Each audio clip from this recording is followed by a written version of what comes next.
Look up at the sky on a clear night. Go on, just imagine it. You see the stars, the vast empty spaces between them, the slow turn of the cosmos. It feels infinite, doesn't it? It feels like you're a small conscious observer looking out at the grand external universe. And that feeling of being inside looking out is so fundamental to our existence that we never question it. It is the most basic assumption we make about reality. But here is a thought so disturbing, so profoundly Nishang that if true, it shatters that assumption into a billion pieces. What if you are not looking out? What if that whole majestic, star-filled sky you see is actually the inside of something? What if every star, every galaxy, every flash of lightning, and every breath you take is happening within the confines of a cosmic prison so vast we mistake its walls for emptiness? What if the universe is inside a black hole? Stay with me. This isn't science fiction. It's a line of thought that emerges when you take the craziest, most successful theories we have, the theories of Richard Feynman, of Einstein, of the quantum pioneers, and you follow them logically to their most terrifying and beautiful conclusion. To get there, we need to start not with a telescope, but with a brick or a ball or an apple falling from a tree. We need to think like Feynman. He wouldn't start with a grand pronouncement, he'd start with a game. He'd start by asking a simple, almost childlike question. What does it feel like to be inside something? Let's play that game. Close your eyes. Imagine you're in a room. You know you're inside because you can see the walls, the ceiling, the floor, boundaries. Now, imagine you're in a much bigger space, like a vast cavern. You might not see the walls, but you know they're there. The rules of the game are simple. If you can reach a boundary, a limit where the rules change, you're inside. But what if the boundary is unlike anything you can imagine? What if the rules don't change at a wall, but at a place where the very concepts of space and time swap places? This is the first knot in our brain to untie. Einstein taught us that space and time are not two separate things. They are woven together into a single fabric, space-time. You can't move through space without moving through time and vice versa. Usually you are the pilot of your own little ship sailing through the calm waters of space-time. You can move left or right in space, forward or back, time. You're carried along by that current, always forward whether you like it or not. In our everyday existence, space is the wide ocean you can explore, and time is the relentless river you're swept down. Now let's build our monster, a black hole. Forget the cartoons you've seen of a cosmic vacuum cleaner. A black hole is simpler and stranger than that. It's what happens when you take too much stuff. A star many times heavier than our sun, and you crush it down to a point, an infinitely small, infinitely dense point. We call this point the singularity. It's a place where the laws of physics as we know them go haywire. But the black hole isn't just that point. Around it is a boundary, an invisible sphere in space. This is the event horizon. Now here's where Feynman would lean forward, his eyes twinkling, because this is where the story gets truly bizarre. At the event horizon, the roles of space and time reverse.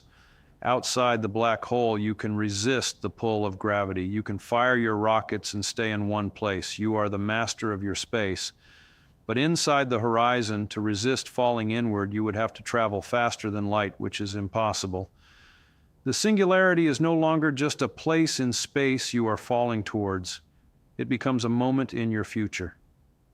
Think about that. You can no more avoid the singularity than you can avoid next Tuesday. It's not a location, it's a destiny. The river of time, which once flowed calmly forward, is now a waterfall, and you are in the barrel, hurtling towards the rocks inside a black hole. To get to the singularity, you don't point your spaceship down, you just have to wait. This reversal is the key. It's the first crack in our perception. Inside that horizon, space and time have traded places. The very fabric of reality is inverted. So, here is the leap, the one that makes cosmologists scratch their heads and physicists dream up new equations. Our universe is expanding, we know this. Galaxies are flying apart from each other. If you run the movie backwards, everything was once crushed together in an infinitely hot, infinitely dense state. a singularity, the Big Bang. Now take that image, a singularity giving birth to an expanding universe, and put it next to our image of a black hole. A singularity, an event horizon, a one-way door. Could it be that what we call the Big Bang was not an explosion into empty space, but the formation of an event horizon around a universe? That the colossal expanding cosmos we live in is simply the interior of a black hole that exists in some other parent universe? This is the idea. It's not new, but it's so profound it takes a century to digest. Our universe, with its grand spiral galaxies and its vast voids, could be the inside of a cosmic prison. And that prison has walls, but these are not walls of brick or stone. The walls of our prison are the point of no return, and they are everywhere and nowhere at the same time. Let's follow Feynman's method. He would want to test this idea with thought experiments. He'd want to see if it explains anything. First, imagine you are a two-dimensional being, a flatlander, living on a completely flat sheet of paper. To you, the universe is a flat plane. Now, take that sheet of paper and crumple it into a ball. From your flatlander perspective, living on the paper, the surface would still feel flat, but the rules for moving around on it would be subtly changed. Distances would be strange. Paths that should go on forever might eventually loop back on themselves. You might be living in a closed universe and not even know it because your senses are tuned to the flatness of your immediate surroundings. Now apply this to us. We live in 3 dimensions of space and 1 of time. If our entire universe is the interior of a black hole, what would that look like from the inside? We wouldn't see a wall. The event horizon isn't a wall in space you can run into. For an observer falling into a black hole, they would cross the horizon and not even notice it. To them, everything would look normal, but the geometry of their world, the very rules of cause and effect, would have been fundamentally altered at the moment of crossing. We crossed that horizon 13.8 billion years ago at the Big Bang. We've been falling inward ever since. And here's where the Feynman-style analogy becomes a powerful tool. Remember the reversal of space and of time. Outside, time is the river. Inside, the singularity is the future. In our universe, we observe that time has a beginning, the Big Bang. We can look back towards it with our telescopes, but we can never go there. It is a moment in our past that is as inaccessible as the singularity is to someone inside a black hole. In our universe, space itself is expanding. Galaxies aren't flying through space. The space between them is stretching. This expansion is remarkably similar to what happens inside a black hole. The fabric of space-time is not static. It is flowing inward towards its ultimate demise. From our perspective, that inward flow is disguised as the expansion of the universe. We are all, every galaxy, every atom being carried along on this inward rushing river of space-time. Think about the cosmic microwave background radiation, the faint afterglow of the Big Bang. It surrounds us, a relic from a time when the universe was a hot, dense plasma. We see it in every direction. It's like a shell of light from our violent birth. Could this be the echo of our passage through the event horizon? The flash of light and energy as the parent universe closed its doors behind us?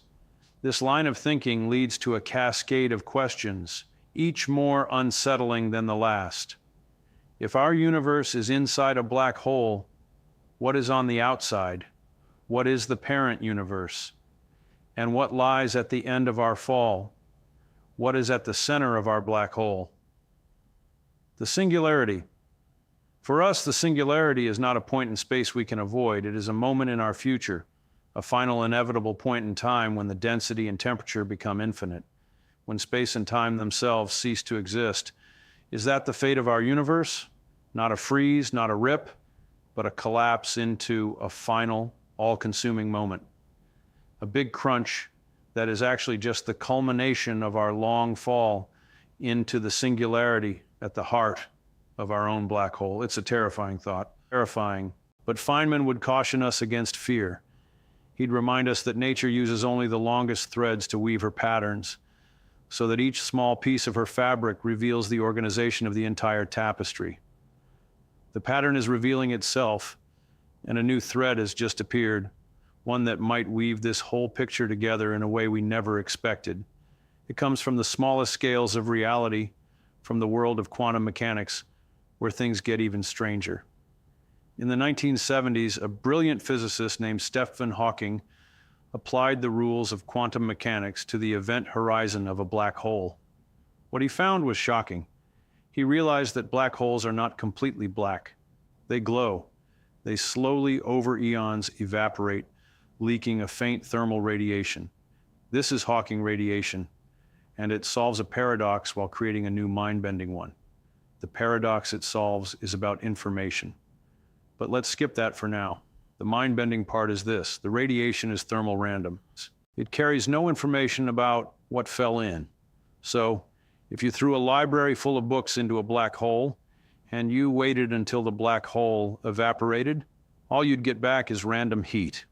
The information in the books, the stories, the knowledge would be gone forever. This violates a sacred tenet of quantum mechanics, which says information can never be destroyed. It can be scrambled, it can be hidden, but it cannot be erased from the universe. This is the infamous black hole information paradox. Now apply this paradox to our black hole universe. If we are inside a black hole and that black hole is slowly evaporating from the outside, what does that mean for us? This is where the story takes its most surreal turn. It suggests a fundamental connection between the boundary of our universe, the event horizon, and everything inside it.